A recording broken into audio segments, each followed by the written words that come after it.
હવે વિદ્યાર્થી મિત્રો જોઈએ સ્વાધ્યાય 14 દાખલા નંબર 6. હવે છઠ્ઠા દાખલામાં આપણને એક વિધાન આપ્યું છે. એક અસમય સંખ્યા અને સમય સંખ્યાનો સરવાળો અસમય છે આવું સાબિત કરવાનું કીધું છે, પરંતુ કઈ પદ્ધતિથી? અનિષ્ટાપત્તિની રીતે. અનિષ્ટાપત્તિની રીતે આ વિધાન સાબિત કરવાનું આપણને કીધું છે. હવે અનિષ્ટાપત્તિની રીત એટલે કે જે સાબિત કરવાનું છે એનાથી વિરોધી ધારવું પડે. તો અહીંયા P વિધાન છે કે અસમય સંખ્યા અને સમય સંખ્યાનો સરવાળો અસમય થાય આવું સત્ય બતાવવું છે, આ સાબિત કરવું છે. તો એનાથી વિરોધી ધારો કે P અસત્ય છે, એટલે કે આ વિધાન અસત્ય છે. એનો મતલબ થયો કે આ વિધાન અસત્ય છે, એનો મતલબ કે અસમય સંખ્યા અને સમય સંખ્યાનો સરવાળો અસમયની જગ્યાએ શું હોવું જોઈએ? સમય હોવો જોઈએ. P વિધાન અસત્ય છે એનો મતલબ શું થયો? અસમય સંખ્યા અને સમય સંખ્યાનો સરવાળો અસમયની જગ્યાએ શું થવો જોઈએ? સમય છે. હવે P વિધાન અસત્ય છે એનો મતલબ આ થયો. હવે આપણે ધારો કે એક x અસમય સંખ્યા લઈએ, y સમય લઈએ, તો એનો સરવાળો જે z છે આ વિધાન અનુસાર સમય થવું જોઈએ. ત્યાં જે અમે x શું લીધું? અસમય, y સમય અને એનો સરવાળો આપણે સમય લીધો. હવે હું આ x y જે સમય છે એને સામેની સાઈડે લઈ જાઉં તો માઈનસ થાય. ધારો કે કોઈ સંખ્યા સમય હોય ને તો એની વિરોધી સંખ્યા પણ સમય થાય. ધારો કે 2 સમય સંખ્યા છે તો -2 પણ સમય થાય. એ અનુસાર ધારો કે અહીંયા z સમય હતું, y પણ સમય થાય, તો એમનો સરવાળો એટલે કે x એ સમય થાય. બરોબર? x સમય થાય. પરંતુ આપણને x કેવું આપ્યું છે પક્ષમાં? અહીંયા લીધું છે x અસમય, માટે આપણી ધારણા ખોટી છે. જે અહીંયા વિરોધાભાસ થાય છે. ક્યાં વિરોધાભાસ થાય છે? અહીંયા. ક્યાં કે x કીધું છે અસમય, આવ્યું શું? સમય. માટે x અસમય છે એ આપેલું છે, માટે આપણી ધારણા અહીંયા ખોટી છે. માટે P વિધાન એ સત્ય છે એવું સાબિત કરી શકાય.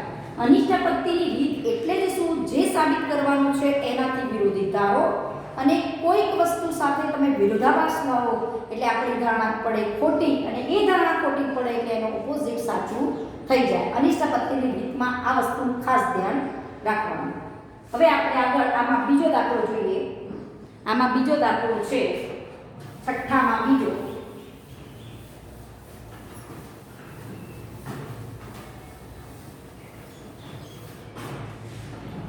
બીજા દાખલામાં છે જો કોઈ વાસ્તવિક સંખ્યા n માટે, બીજો દાખલો આવ્યો છે Q વિધાનમાં. જો કોઈ વાસ્તવિક સંખ્યા n માટે n greater than 3 છે તો n² greater than 9 થાય. આ વિધાન પણ અનિષ્ટાપત્તિની રીતે સાબિત કરવું છે. હવે આ વિધાનનું સ્વરૂપ કેવું છે? પ્રેરણ સ્વરૂપ છે. આ જો અને પછી તો, એટલે વિધાનનું સ્વરૂપ પોતે કેવું છે? પ્રેરણ સ્વરૂપ. હવે આ વિધાન Q એ અસત્ય સાબિત કરવું છે. બરાબર? સત્ય સાબિત કરવું છે એના મતલબ કે એનો વિરોધી ધારો કઈ રીતે કરવાનું છે? આ દાખલો અનિષ્ટાપત્તિ. અનિષ્ટાપત્તિની રીતે આ વિધાન સાબિત કરવાનું છે. ધારો કે Q અસત્ય છે. ધારો કે Q અસત્ય છે. બરાબર? એટલે Q અસત્ય ધારો એનો મતલબ કે આ પ્રેરણ અસત્ય ધારો. આમાં હું વિચારું આ P છે ને આ વિચારું R છે, તો આ વિધાનમાં P ને કોણે લીધા કહેવાય? કોઈ વાસ્તવિક સંખ્યા n માટે n greater than 3 એ P લીધા કહેવાય, અને R કોણે લીધા કહેવાય? x n² greater than 9. બરોબર? હવે આ વિધાનનું સ્વરૂપ કેવું છે? P પ્રેરણ R. બરોબર? હવે P પ્રેરણ R એટલે કે Q. Q એ અસત્ય છે. આ આપણું વિધાન Q છે. આને મેં P કીધું અને R કીધું એટલે પ્રેરણ સ્વરૂપ છે. હવે આનો મતલબ કે Q અસત્ય છે એનો મતલબ કે પ્રેરણ અસત્ય છે. આ પ્રેરણ અસત્ય છે. હવે આ પ્રેરણ અસત્ય હોવું એનો મતલબ કે આ P હોવું અને F હોવું તો જ પ્રેરણ અસત્ય થાય. માટે P સત્ય થાય અને R અસત્ય થાય. P પ્રેરણા એટલે આ પ્રેરણ અસત્ય હોવું એટલે TF હોય તો જ આ F થાય, નહીતર થાય નહીં.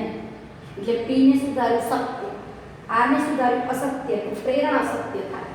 P સત્ય હોવું એનો મતલબ આ થયો, કોઈ વાસ્તવિક સંખ્યા n માટે n ગ્રેટર ધેન 3 છે એ આપણે કીધું. અને R અસત્ય છે એનો મતલબ કે n² ગ્રેટર ધેન 9 નથી, n² ગ્રેટર ધેન 9 નથી. હવે આ વિધાનનું સ્વરૂપ હતું પ્રેરણ, બરોબર? પ્રેરણ P પ્રેરણ આ P પ્રેરણ એટલે Q વિધાન. Q વિધાનને મારે સત્ય સાબિત કરવું હતું, પણ ઉલટું ધારો કે Q અસત્ય છે એટલે કે એનો મતલબ થયો કે પ્રેરણ અસત્ય છે. પ્રેરણ અસત્ય હોવું એનો મતલબ કે આ સત્ય હોવું એનો મતલબ કે આ T છે અને આ F છે.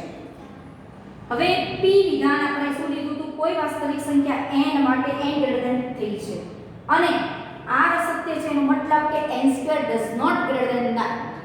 એનો મતલબ કે n² less or equal to 9. પણ આપણને ખબર છે કે જો n એ 3 થી મોટો હોય તો n² પણ 3 ના વર્ગ એટલે કે 9 થી મોટો થાય. આનો મતલબ શું થયો? n ગ્રેટર ધેન 3 તો n² ગ્રેટર ધેન 9. અને આપણે સામે જ શું કહીએ છીએ? n² does not greater than 9. એ પોતે એકબીજા સાથે વિરોધાભાસ છે, માટે આપણી ધારણા ખોટી છે. જે વિરોધાભાસ છે માટે આપણી ધારણા ખોટી છે.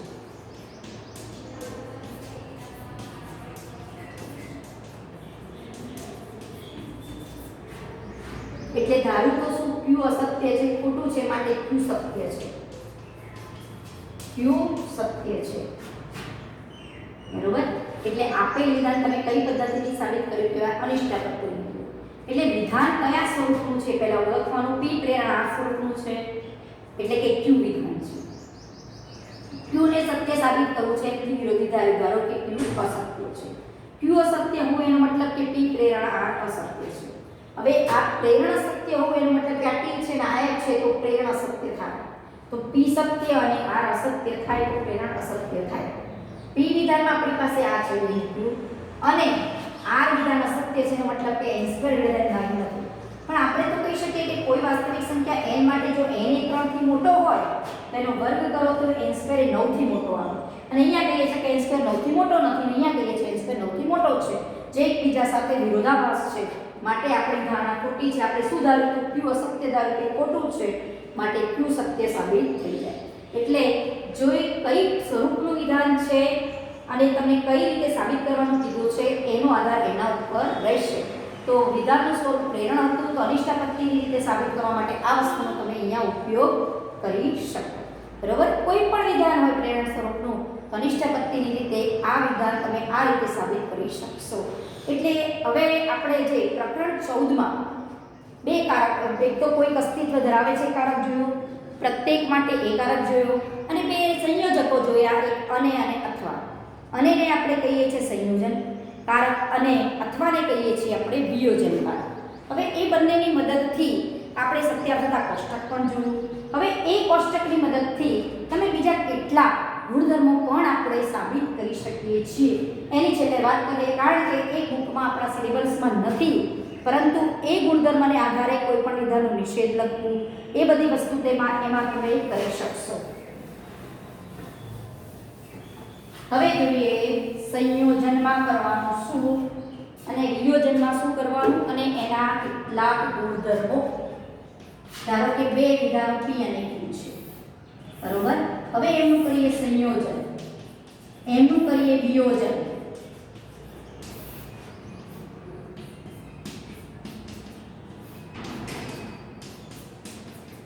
બે વિધાનો લીધા એટલે 4 સત્ય થાય. સંયોજન એટલે શું? બંને T હોય તો જ T, બાકીના સંજોગોમાં F. વિયોજન હોય તો બંને જ્યાં F છે ત્યાં જ F, FT પણ T, TF પણ T અને TP પણ T, બરોબર?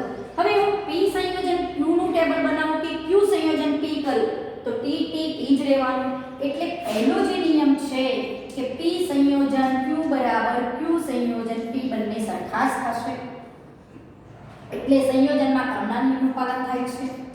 P વિયોજન Q બરાબર Q Q વિયોજન P કરો તો એ બંને પણ સરખા થશે. અહીંયા જોઈ લો કે Q અને P નું વિયોજન કરો તો જ્યાં FF આવે ત્યાં જ F લખવાનું, બાકી બધે P લખવાનું. બરોબર? આપણે ક્રમના નિયમ સંયોજનમાં પણ પઢાયો છે, વિયોજનમાં પણ પઢાયો છે. હવે પ્રેરણની જો વાત કરીએ તો P પ્રેરણ Q. P પ્રેરણ Q શું કહે છે? TFF. બાકીના સંજોગોમાં T. તો તમે અહીંયા P પ્રેરણ Q નું આપણે કોષ્ટક બનાવ્યું અને Q પ્રેરણ P એનું કોષ્ટક બનાવો. Q પ્રેરણ P એટલે TFF. બાકીના સંજોગોમાં T થાય. તો આ બંને પ્રેરણના શક્તિ મૂલ્યો જુઓ તો બંને અલગ દેખાય છે. P પ્રેરણ Q not equal to Q પ્રેરણ P. બંનેના જો શક્તિ મૂલ્ય બંને અસમાન છે એટલે પ્રેરણ સમક્રમી નથી. સંયોજન અને વિયોજન એ સમક્રમી છે. બરોબર? હવે જેવી રીતે દ મોર્ગનના નિયમો ગણ માટે હતા કે આપણે આવું કરતા હતા કે a યોગ b નો ડેશ બરાબર a ડેશ છેદ b ડેશ થાય. તો યોગનો છેદ થાય, છેદનો યોગ કરતા હતા અને બંને ગણને આપણે ડેશ આપતા હતા. એવી જ રીતે જે ગણની જગ્યાએ જો બે વિધાનો હોય, ધારો કે એક વિધાન છે p અને q, બંને વિયોજનથી જોડાયેલા છે તો નિષેધ p. વિયોજનનું કરો સંયોજન. આ પણ એક દ વર્ગનો નિયમ વિધાનો માટે થયો. વિયોજનનું સંયોજન કરવાનું, વિધાન અને નિષેધ આપવાનો. પછી બીજો નિયમ છે સંયોજન હોય અને જો એનો નિષેધ કરવો પડે તો સંયોજનનું કરો વિયોજન અને બંને વિધાનને આપો નિષેધ. આ દ વર્ગના નિયમો વિધાનો માટે પણ ગણની જેમ આપણે સાબિત કરી શકીએ છીએ. હવે જુઓ આનો ડેશ શરૂ છે. ડેશ એટલે કે અહીંયા નિષેધ જે છે ડેશ જેવું કામ કરે છે. ગણમાં ડેશ અને વિધાનમાં નિષેધ. P વિયોજન Q આપણું આ ટેબલ છે. એનું નિષેધ કરવું એટલે આ F, આ F, આ F અને આ T. હવે એમ કહે છે કે આના બરાબર આ થાય તો નિષેધ P અને નિષેધ Q શોધીએ અને બંનેનું કરીએ સંયોજન. બંનેનું કરીએ સંયોજન. બરોબર? આ બંનેનું સંયોજન કરો. આના શક્તિ મૂલ્ય આના શક્તિ મૂલ્ય સમાન આવશે. P નું નિષેધ એટલે F F T T. Q નું નિષેધ એટલે F T F T. બરોબર? આ બંનેનું કરવું છે સંયોજન. સંયોજન કરવું હોય તો T T T બાકીના સંજોગોમાં F થાય. તો તમે અહીંયા જોઈ શકો છો કે આના શક્તિ મૂલ્યો અને આના શક્તિ મૂલ્ય સમાન છે. બરોબર? ખાલી રીત અલગ હતી, બંનેના શક્તિ મૂલ્ય સમાન છે માટે આ બે વિધાનો સમાન થાય. સેમ પ્રોસિજરથી આપણે P સંયોજન Q શોધેલું છે એનું નિષેધ કરીએ અને P નિષેધ અને Q નિષેધનું જો વિયોજન કરીએ તો એ બંનેના કોષ્ટકના શક્તિ મૂલ્યો પણ સમાન આવશે. એટલે દ વર્ગના નિયમો એકલા ગણમાં જ નહીં વિધાનમાં પણ એનું પાલન થાય છે. અને નિષેધનો નિષેધ એટલે વિધાન પોતે થાય. નિષેધનું નિષેધ કરો તો વિધાન પોતે થાય. હવે બીજા એટલા વિધાનો તમને JEE-માં પૂછાય છે કે નિત્ય સત્ય વિધાન કોને કહેવાય, નિત્ય મિથ્યા વિધાન કોને કહેવાય, જેનો ચોપડીમાં ઉલ્લેખ નથી પણ ઘણી વખત એનો ઉપયોગ તમે કરી શકો છો અને પૂછાય પણ છે. હવે નિત્ય સત્ય વિધાન કોને કહેવાય? નિત્ય સત્ય એનો મતલબ જે હંમેશા સાચું છે, જે હંમેશા સાચું છે એ વિધાનને નિત્ય, નિત્ય એટલે હંમેશા, સત્ય એટલે સાચું. એને જે વિધાન હંમેશા સાચું છે, હંમેશા સત્ય છે તે વિધાનને નિત્ય સત્ય કહે છે.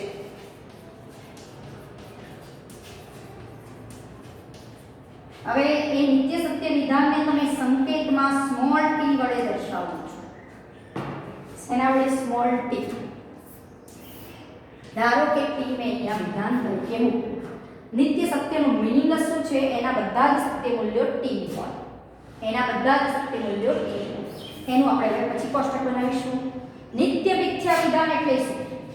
નિત્ય મિથ્યા વિધાન જે વિધાન હંમેશા અસત્ય હોય તે વિધાનને નિત્ય મિથ્યા વિધાન કહે છે. જે વિધાન હંમેશા અસત્ય છે તે વિધાનને નિત્ય મિથ્યા વિધાન કહે છે.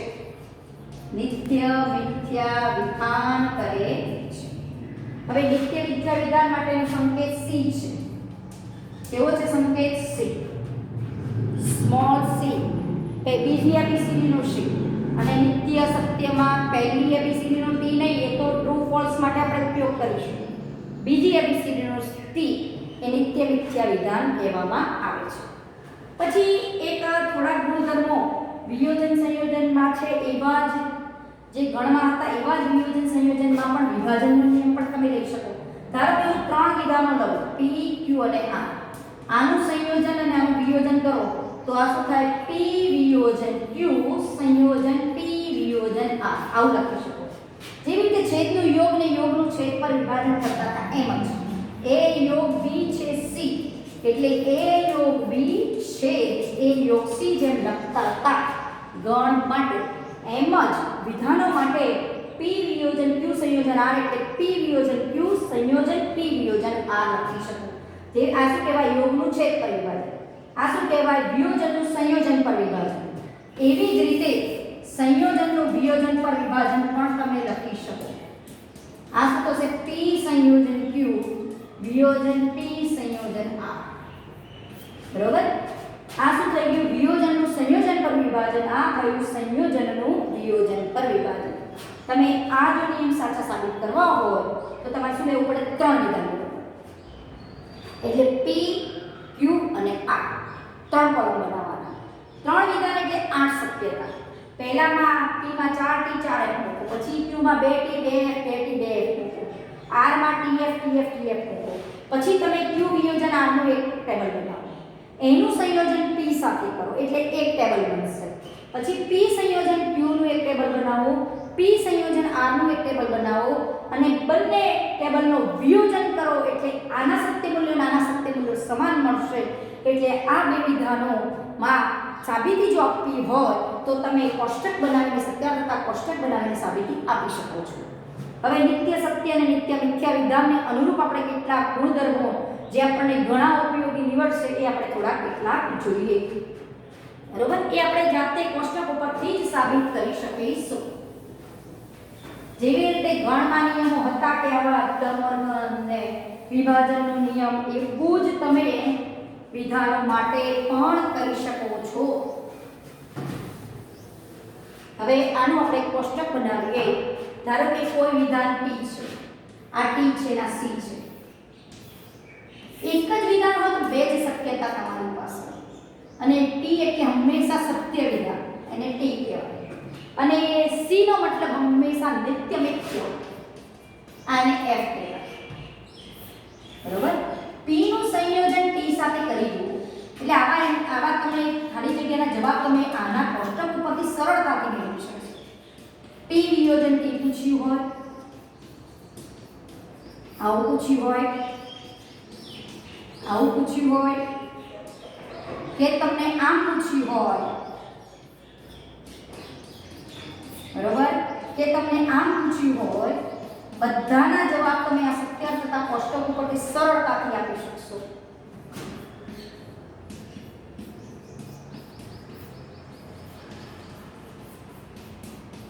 બરોબર? પછી તમે આવો પણ જવાબ આપી શકશો, t નું સંયોજન c સાથે, t નું વિયોજન c સાથે. આ બધા જવાબ તમે આમાંથી કોષ્ટક ઉપરથી બધાના જવાબ તમને સરળતાથી મળશે. હવે જુઓ, p અને t નું સંયોજન. સંયોજનમાં શું યાદ રાખીશું? t કે t. તો આ બેનું સંયોજન તો આ t આવશે. આ f ને t છે તો આ f આવશે. એટલે p સંયોજન t એટલે વિધાન p ના જે સત્ય મૂલ્યો હતા એવા મળ્યા. તો કોઈ પણ વિધાનનું t સાથે સંયોજન વિધાન પોતે મળશે એવું કહી શકો. પછી p નું વિયોજન t સાથે કરો. p અને t નું વિયોજન, આનું વિયોજન. વિયોજન એટલે f જ f, t t t, ft પણ t. તો આ સત્ય મૂલ્ય કોના છે? t ના છે. તો આને તમે t લખી શકો. એટલે કોઈ પણ વિધાન અહીંયા હોય, આવું મતલબ થશે, કોઈ પણ વિધાન હોય એનું t સાથે વિયોજન કરો ને તો વિધાનને પણ t પોતે મળે. અને t વિધાન કોઈ પણ વિધાન સાથે જો સંયોજન કરો તો વિધાન પોતે મળે, પણ t નું વિયોજન કોઈ પણ વિધાન સાથે કરો તો t પોતે મળશે. એટલે એક કામ કરવાનું, પછી એનો ગુણધર્મ ધારો કે યાદ નથી રહેતો તો એને તમે કોષ્ટકથી સરળતાથી સાબિત કરી શકો. અને c, p સંયોજન c નું કોષ્ટક લઈએ. p સંયોજન c, p આપણો આ છે અને c આ છે. સંયોજન એટલે t t t, બરોબર? tf છે કે f, ff છે કે f.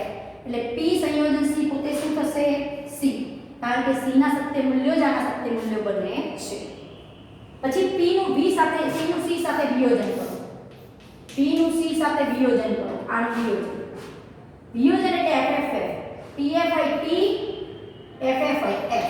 તો p નું v સાથે વિયોજન કરો તો વિધાન p પોતે મળે છે. એના સત્ય મૂલ્ય બંનેના સમાન મળે છે. પછી આનો જવાબ આપણે આપીએ. નિષેધ p નું ટેબલ બનાવીએ અને એનું સંયોજન કરીએ, વિયોજનને સંયોજન કરીએ t સાથે. નિષેધ p નું ટેબલ તમારું બનશે f અને t. નિષેધ p વિયોજન t કરો એટલે આ બંનેનું વિયોજન કરો. વિયોજન એટલે FF થાય, TF પણ F થાય, ખાલી FF જ એક થાય. તો આ TF છે t થશે, આ TT છે t થશે. એટલે હંમેશા વિયોજન કરશો એટલે t મળશે. આ શું કહે છે? t નું કોઈ પણ વિધાન સાથે વિયોજન એટલે t મળે. t નું નિષેધ p સાથે વિયોજન તોય t મળે, t નું p સાથે વિયોજન તોય t મળે. હવે સંયોજન કરી દઈએ. નિષેધ p સંયોજન t. હવે આ વિધાન જુઓ અને આ t જુઓ, બંનેનું સંયોજન કરો. સંયોજન એટલે TT TF F TT. તો તમે અહીંયા પણ એ વસ્તુ સંયોજન છે નિષેધ p એટલે કે આ ટેબલ જોવાનું અને એનું t સાથેનું સંયોજન એટલે આ ટેબલ જોવાનું. સંયોજન હોય તો TT થાય, બરોબર? તો અહીંયા વિધાન નિષેધ p પોતે મળે છે. જો નિષેધ p પોતે મળે એટલે આ વિધાન પર શું કહેતું હતું? p નું t સાથેનું સંયોજન એટલે વિધાન પોતે મળે. તો t નું નિષેધ p સાથેનું સંયોજન નિષેધ p સાથે હોય કે બીજા કોઈ પણ વિધાન સાથે હોય, t નું સંયોજન એ નિષેધ p એટલે કે વિધાન પોતે મળે. t નું અહીંયા p સાથે સંયોજન હતું એટલે p પોતે મળ્યો.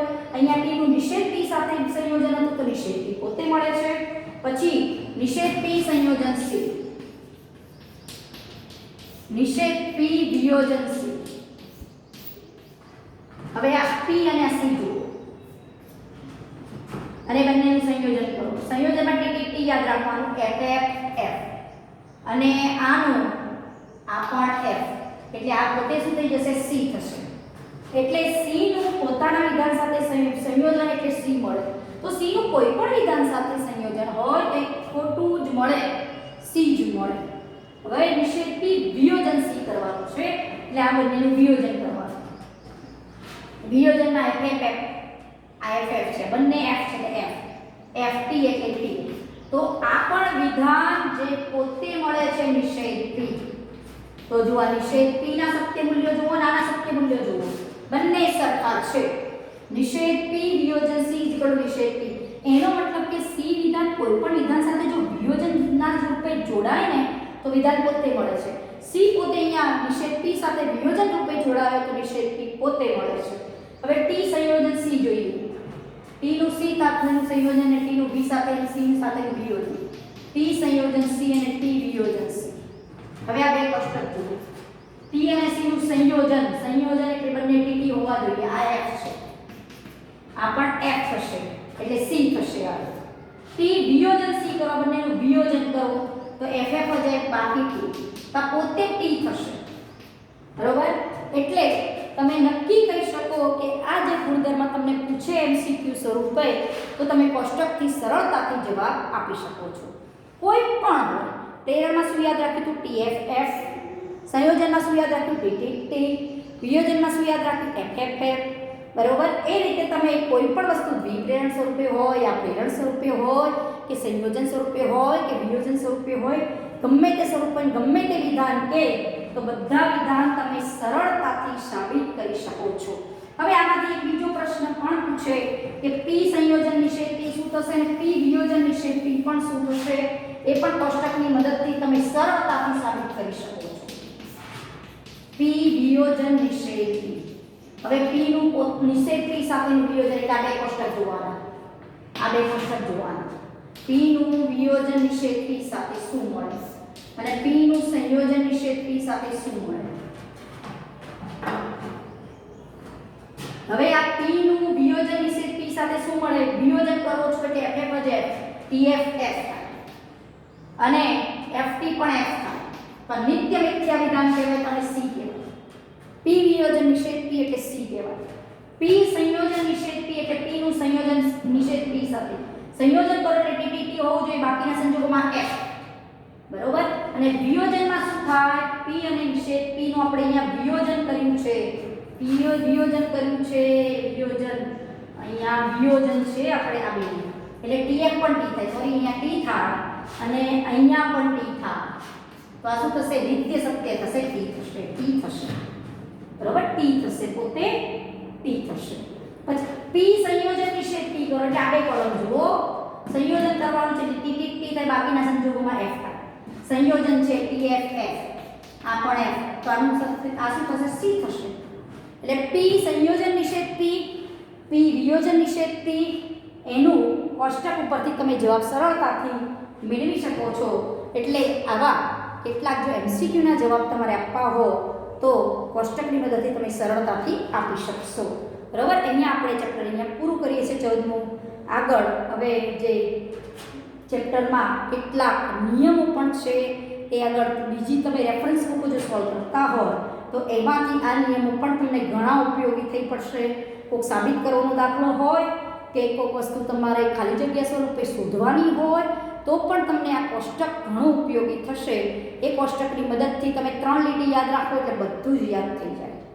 સંયોજન એટલે ટી, વિયોજન એટલે FFF અને પ્રેરણ એટલે TFF. અને દ્વિપ્રેરણ એટલે P પ્રેરણ Q અને Q પ્રેરણ P નું સંયોજન કરો એટલે દ્વિપ્રેરણ બની જાય છે, બરોબર. એ બેનું સંયોજનથી કોષ્ટક બનાવો તો દ્વિપ્રેરણ એ પણ આપણે આગળ જોયેલું છે. એટલે વિધાનનો નિષેધ પણ કરી શકાય. વિધાનનો નિષેધ આગળ જે ગુણધર્મ જોયો એ પ્રમાણે પ્રેરણનો નિષેધ પણ કરી શકાય છે, બરોબર. આ રીતે આપણે અહીંયા ચેપ્ટરમાં જેટલા બને એટલા બધા ગુણધર્મો લેવા પ્રયત્ન કર્યો છે.